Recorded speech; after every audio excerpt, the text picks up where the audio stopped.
Here's a Nissan Sentra. Let's get started. The light's over there. The way to access it, we have to pop the trunk. Now we need to get the light out of the body. For that, we have to peel this carpet back. And for that, you'll need a flathead screwdriver. Put it right over there and pull the middle part of the clip out. It may be a little bit hard and it may take a few seconds, so be patient with this. Once the middle part of the clip is out, just grab the entire clip and then pull it out straight. And out it comes. Once it's out, just set it aside. Repeat the process for the other two clips over there, second and third. And now you'll be able to peel this back.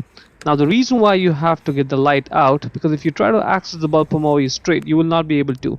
It may look like the bulb's gonna come loose and come out, but it won't. So all you have to do is just get 4 nuts off. 1, 2, 3 and 4. All of them are 10mm nuts, so you need a 10mm socket ratchet combination to get them all off one by one.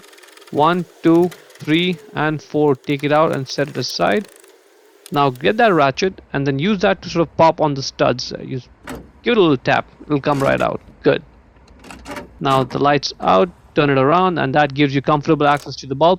Now that's the reverse light bulb right over there. Just grab it and twist it left to loosen it, and out it comes. Now grab the bulb and pull it out straight. The bulb number is 921. Check the link in the description to buy the new one from Amazon for yourself. Then let's go ahead and put the new bulb back into the bulb holder over there and then push it down to secure it. Now when you're putting it back into the light, you may have to do some twisting and turning before the bulb holder drops into the light and sits in properly. Only when it sits in properly will you be able to twist your right to lock it, and then it'll be done. Let's take a closer look at this. See how it's sitting in properly, locked in place, not sticking out? That's what you want.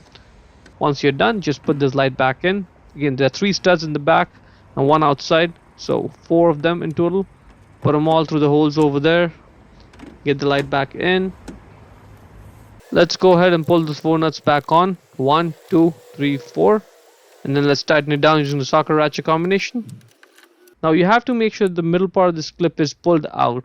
So you may have to do this, like pull it out, make sure it's out. Good. And then just put the clip back into the hole over there and then push the middle part in to secure it. Repeat the process for the other 2 clips. Again, push the middle part in to secure it. Good. And that's it. Hope you found it useful. Before we go, let me give a quick shout out to Naya Motors Inc. for letting us use the car today to film the videos. They're a used car dealer here in Ottawa, Canada. Check out the link in the description for the entire inventory.